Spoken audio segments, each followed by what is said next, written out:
Welcome to VL Academy. In the video, bank reconciliation statement, other exercise problem number 25 நம்ம பார்க்க போறோம், which is in page number 6.31. So இது நம்ம 25th question. இதுல வந்து நம்ம normal bank reconciliation statement மாதிரி தான் நம்ம இதுல prepare பண்ணணும். Beyond that, நம்ம ஒரே ஒரு விஷயம் பண்றது என்னன்னா adjusted cash book create பண்ணணும். Okay, but அதுல வர balance பேஸ் பண்ணி நாம bank reconcile பண்ணக்கூடாது. இதில் என்ன பேலன்ஸ் கொடுத்துருக்காங்களோ கொஷனில் என்ன பேலன்ஸ் கொடுத்துருக்காங்களோ அதை வச்சு தான் நம்ம பிஆர்எஸ் க்ரியேட் பண்ணணும்.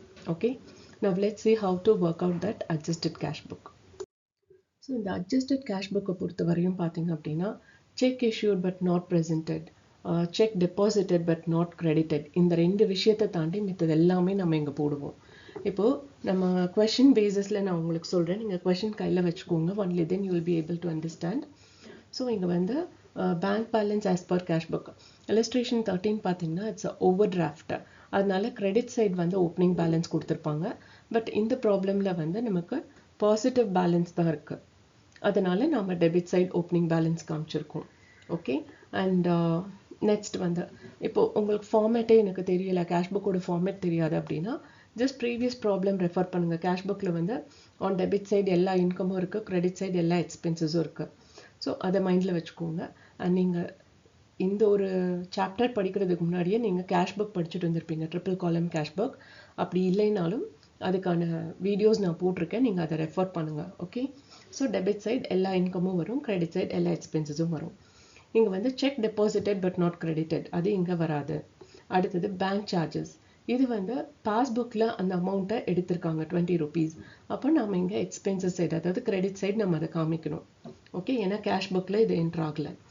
Direct deposit by customer ₹2000 not shown in cash book.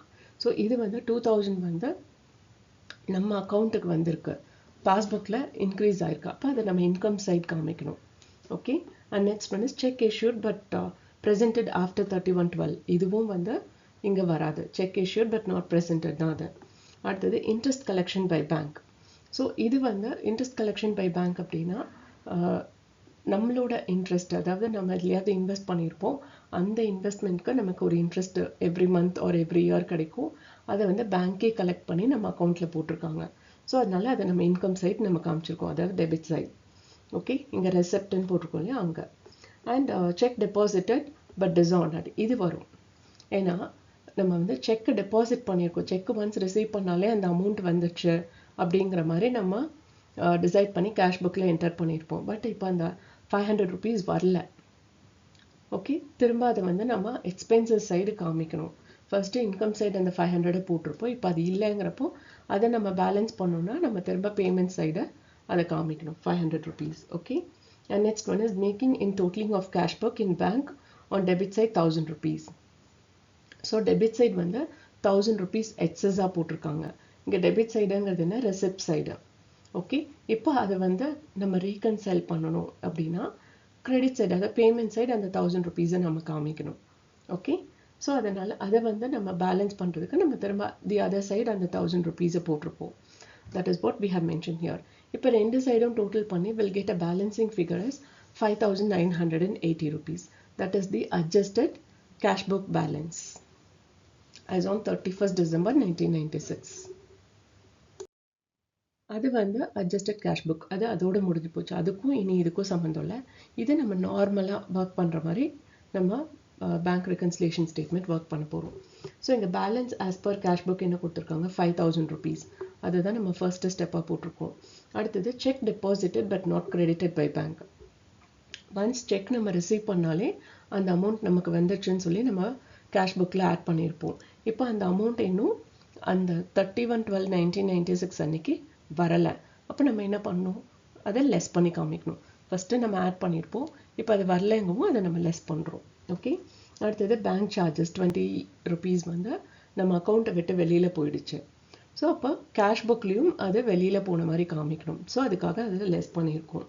அடுத்தது direct deposit by customer of ₹2000 not shown in cash book. So நமக்கு ஒரு 2000 ரூபாய் வந்திருக்கு, அது வந்து நம்ம அக்கௌண்ட்டில் டைரெக்டாக போட்டாங்க.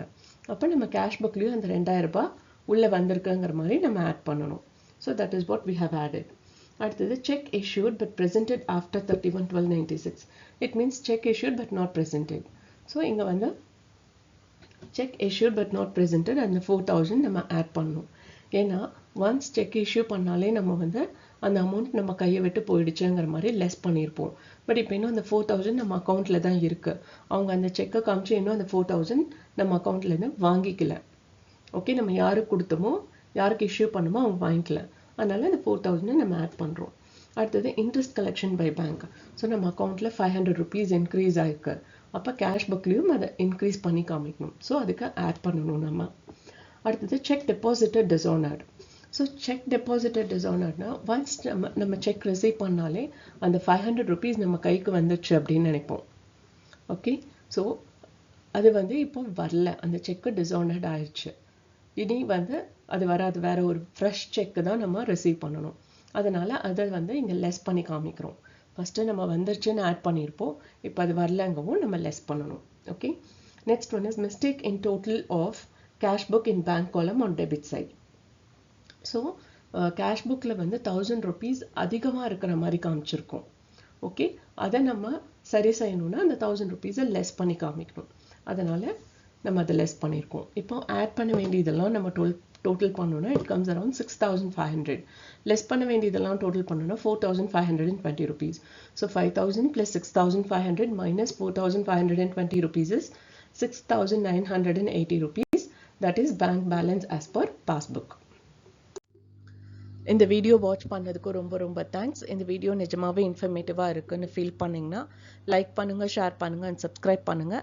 அண்ட் மறக்காமல் பெல் பட்டன் கிளிக் பண்ணுங்கள். ஒன்லி தென் நான் என்னென்ன ப்ராப்ளம் அப்லோட் பண்ணுறேன் அப்படிங்கிறது உங்களுக்கு நோட்டிஃபிகேஷனில் வரும். Thank you once again.